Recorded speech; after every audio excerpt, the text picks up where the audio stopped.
अगर आप शेयर बाजार में पैसा निवेश करते हैं तो आपके लिए एक अच्छा स्टॉक पोर्टफोलियो बनाना बहुत जरूरी है। आपको अपने पोर्टफोलियो इन्वेस्टमेंट पर कितना रिटर्न मिलेगा यह इस बात पर निर्भर करता है कि आपने किस तरह के स्टॉक में इन्वेस्ट किया है, क्योंकि अगर आपने खराब स्टॉक्स को अपने पोर्टफोलियो में शामिल कर लिया तो इससे आपका पूरा निवेश पोर्टफोलियो बर्बाद हो सकता है। इसलिए आज मैं आपको बताऊंगा कि शेयर मार्केट में एक अच्छा पोर्टफोलियो कैसे बनाएं, एक मजबूत पोर्टफोलियो में किस तरह के शेयर होना चाहिए, एक अच्छा पोर्टफोलियो कैसा दिखता है और पोर्टफोलियो बनाते समय किस शेयर में कितना पैसा निवेश करना चाहिए। शेयर बाजार में एक शानदार पोर्टफोलियो बनाने के लिए आपको स्टॉक मार्केट की बेसिक नॉलेज होनी चाहिए। एक अच्छा स्टॉक पोर्टफोलियो लंबे समय में आपके निवेश पर अच्छे रिटर्न कमा कर दे सकता है। इसलिए जितना अच्छा आपका पोर्टफोलियो होगा उतना ही ज़्यादा आपको मुनाफा होगा। इससे पहले कि हम आगे बढ़ें, मैं आपसे अनुरोध करूंगा कि कृपया लाइक करें और सब्सक्राइब बटन दबाएं ताकि हम भविष्य में ऐसे और जानकारीपूर्ण वीडियो ला सकें।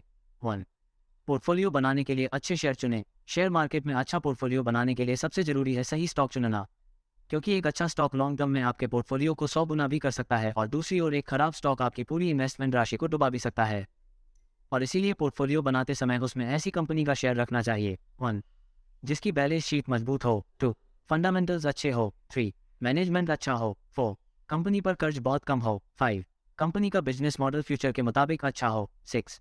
कंपनी साल दर साल तेजी से ग्रोथ कर रही हो। 7. और स्टॉक सही वैल्यूएशन पर मिल रहा हो। अगर किसी शेयर में ऊपर दिए गए सभी फैक्टर्स देखने को मिलते हैं तो आपको उस कंपनी के शेयर को अपने निवेश पोर्टफोलियो में शामिल कर लेना चाहिए। 2. अधिक क्वांटिटी में शेयर खरीदे। अब आपने अच्छा शेयर सिलेक्ट करना सीख लिया है, लेकिन कई बार लोग गलती यह करते हैं कि वो बहुत थोड़ी मात्रा में शेयर खरीदते हैं, जिस वजह से उन्हें रिटर्न्स भी बहुत ही कम मिलते हैं, भले ही शेयर प्राइस 10 गुना ही क्यों ना बढ़ गया हो। उदाहरण के लिए मान लीजिए आपने बहुत रिसर्च करके एक फंडामेंटली मजबूत शेयर ढूंढ लिया जिसकी बैलेंस शीट मजबूत है, डेट फ्री कंपनी है, मैनेजमेंट अच्छा है, फंडामेंटल्स अच्छे हैं, प्रॉफिट मार्जिन भी कंपीटिटर्स के मुकाबले ज़्यादा है और कंपनी भी लगातार ग्रोथ कर रही है। इसीलिए आपने इस कंपनी में निवेश कर दिया और कुछ महीनों बाद ही अपनी अच्छी परफॉर्मेंस के चलते ये शेयर 10 गुना बढ़ गया। मतलब अगर पहले जब आपने इन्वेस्ट किया था तो इस कंपनी का शेयर प्राइस 100 रुपये था, जो अब बढ़कर 1000 रुपये हो गया है, तो इस सिचुएशन में आपको 10 गुना मुनाफा हुआ। लेकिन एक प्रॉब्लम है। प्रॉब्लम यह है कि जिस समय आपने इस कंपनी में निवेश किया था उस समय आपका पोर्टफोलियो 1 लाख रुपये का था, लेकिन आपने इस कंपनी में केवल 1000 रुपये ही लगाए थे। मतलब 100 रुपये की कीमत पर आपने केवल 10 शेयर ही खरीदे थे और इसी वजह से शेयर प्राइस 10 गुना बढ़ने के बावजूद भी आपका पोर्टफोलियो केवल 10% ही बढ़ा,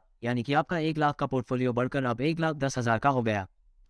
तो कहने का मतलब क्या है कि आपके द्वारा खरीदा गया शेयर भले ही 10 गुना बढ़ गया हो, लेकिन आपको ज़्यादा कुछ मुनाफा नहीं हुआ क्योंकि आपने उस शेयर में बहुत कम पैसा लगाया था। इसीलिए अगर आपको किसी कंपनी पर पूरा भरोसा है और आपने उसकी अच्छे से फंडामेंटल एनालिसिस की है तो उसमें अपने पोर्टफोलियो का कम से कम 4% पैसा जरूर निवेश करना चाहिए। इसकी जानकारी अगले पॉइंट में दी गई है। 3. अपने पोर्टफोलियो के हर शेयर में मिनिमम 4% निवेश करें। जैसा कि आपने ऊपर दिए गए पॉइंट में देखा कि एक अच्छा पोर्टफोलियो बनाने के लिए आपको एक शेयर में मिनिमम 4% निवेश करना ही चाहिए, क्योंकि अगर भविष्य में आपके द्वारा खरीदा गया कोई शेयर 10 गुना या 100 गुना बढ़ जाता है तो आपको भी अच्छे खासे रिटर्न मिल जाए। इसलिए जब भी आप किसी स्टॉक को सिलेक्ट करें तो यह नियम बना लें कि अपने पोर्टफोलियो के किसी भी शेयर में 4% से कम पैसा निवेश नहीं करना है। 4. स्टॉक पोर्टफोलियो में एक जैसे शेयर नहीं होना चाहिए। शेयर बाजार में एक मजबूत पोर्टफोलियो बनाते समय आपको कभी भी एक ही जैसे 2 या 2 से अधिक शेयरों को नहीं रखना चाहिए। मान लीजिए आपको लगता है कि आने वाले समय में बैंकिंग सेक्टर बहुत तेजी से बढ़ने वाला है, इसीलिए आपने HDFC बैंक, ICICI बैंक और कोटक बैंक इन तीनों में बराबर बराबर पैसा निवेश कर दिया। लेकिन अब दिक्कत यह है कि अगर बैंकिंग सेक्टर में कोई बड़ी प्रॉब्लम आती है तो आपका पूरा पोर्टफोलियो गिर जाएगा, क्योंकि इन तीनों बैंकों का भविष्य सेम फैक्टर्स पर निर्भर करता है। जबकि अगर आपने बैंकिंग सेक्टर के अलावा किसी अन्य सेक्टर की कंपनियों में भी डाइवर्सिफाई किया होता तो शायद आपका पोर्टफोलियो संतुलित हो जाता। इसीलिए एक ही जैसे सभी शेयरों में निवेश करना सही नहीं है। जिस तरह मैंने बैंकिंग सेक्टर का उदाहरण दिया उसी तरह से कुछ लोग सिर्फ और सिर्फ IT सेक्टर की कंपनियों में ही पूरा पैसा निवेश कर देते हैं, तो वहीं कुछ लोग जो फार्मा सेक्टर पर बुलिश होते हैं वो अपना पूरा पैसा फार्मा सेक्टर की कंपनियों में ही लगा देते हैं। अगर आप भी यह गलती करते हैं तो आज से ही इसे सुधार लीजिए, क्योंकि एक निवेशक जब शेयर मार्केट में अच्छा पोर्टफोलियो बनाता है तो उसे ये गलती भविष्य में बहुत महंगी पड़ती है। 5. शेयर मार्केट में पोर्टफोलियो बनाते समय रिस्क को मैनेज करें। शेयर पोर्टफोलियो बनाते समय अपने जोखिम रिस्क को सही तरीके से मैनेज करना बहुत जरूरी है। प्रत्येक निवेशक को अपनी रिस्क कैपेसिटी यानी रिस्क लेने की क्षमता के अनुसार ही निवेश करना चाहिए। अगर आप किसी एक शेयर में बहुत ज़्यादा पैसा लगा देते हैं और बाद में उस शेयर का दाम गिर जाता है तो आपको उसे नुकसान में बेचना पड़ता है।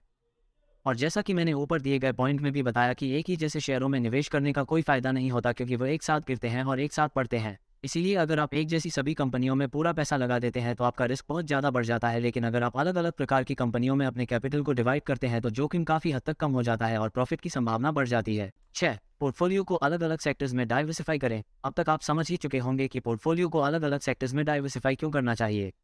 शेयर मार्केट में एक मजबूत पोर्टफोलियो बनाने की नींव ही उसमें विविधता लाना है, यानी कि डाइवर्सिफिकेशन करना है। क्योंकि जितना अधिक आप डाइवर्सिफिकेशन करेंगे उतना ही कम आपका रिस्क होगा। मान लीजिए आप किसी छोटी स्मॉल कैप कंपनी के पेनी स्टॉक में इन्वेस्ट करना चाहते हैं क्योंकि उसमें रिटर्न बहुत ज़्यादा मिलते हैं, लेकिन ध्यान रहे उसमें रिस्क भी उतना ही ज़्यादा होता है। अब अगर आपके पास सिर्फ 50,000 रुपये हैं और इस पूरे पैसे को एक ही कंपनी में लगाने के बजाय 10 अलग अलग कंपनियों में बराबर बराबर अमाउंट निवेश कर दिया, यानी कि 5,000 रुपये प्रत्येक कंपनी में निवेश किए। अब मान लीजिए कि कुछ महीनों या कुछ साल बाद 10 में से 8 कंपनियां पूरी तरह से डूब गई, लेकिन उनमें से बची हुई 2 कंपनियों में से एक कंपनी बढ़कर 10 गुना हो गई और दूसरी कंपनी बढ़कर 5 गुना हो गई। तो ऐसे में जो कंपनी 10 गुना हो गई, सिर्फ इस एक कंपनी ने ही आपका पूरा इन्वेस्टमेंट जो कि 50,000 रुपये था वो रिकवर कर दिया। और जो दूसरी कंपनी 5 गुना हुई, यानी कि इस कंपनी में लगाया गया आपका 5,000 रुपये बढ़कर अब 25,000 रुपये हो गया है, मतलब आपको 20,000 रुपये का प्रॉफिट हुआ। इस उदाहरण में हमने ये बताने की कोशिश की है कि आपको एक ही शेयर में पूरा पैसा लगाने की बजाय उसे 5 से 10 अलग अलग शेयरों में डाइवर्स कर देना चाहिए, क्योंकि ऐसा करने से आपका रिस्क लगभग 0 हो जाता है और प्रॉफिट की संभावना काफ़ी बढ़ जाती है। एक अच्छा पोर्टफोलियो बनाने के नियम 1, पोर्टफोलियो में फंडामेंटल मजबूत शेयर शामिल करें। 2, किसी भी स्टॉक में मिनिमम 4% पैसा निवेश करें। 3, एक ही प्रकार की कंपनियों के शेयर मत खरीदें। 4, शेयर मार्केट में अपने पोर्टफोलियो को डाइवर्सिफाई करें। 5, पोर्टफोलियो बनाते समय रिस्क मैनेजमेंट का ध्यान रखें। 6, शेयर के अलावा mutual fund, ETF, index fund और बॉन्ड में भी इन्वेस्ट करना चाहिए। 7, स्मॉल कैप, मिड कैप और लार्ज कैप तीनों प्रकार की कंपनियों को अपने पोर्टफोलियो में शामिल करना चाहिए। 8, आपके द्वारा खरीदे गए स्टॉक्स के प्रॉफिट मार्जिन और ग्रोथ हर साल बढ़ना चाहिए। 9, सुनिश्चित करें कि भविष्य में उस कंपनी के प्रोडक्ट की डिमांड बढ़ने वाली हो। 10, जिस कंपनी का शेयर आपने अपने पोर्टफोलियो में शामिल किया है उसका बिजनेस मॉडल मजबूत होना चाहिए। तो अब आप समझ गए होंगे कि शेयर मार्केट में अपना पोर्टफोलियो बनाते समय कौन कौन से नियम फॉलो करना चाहिए।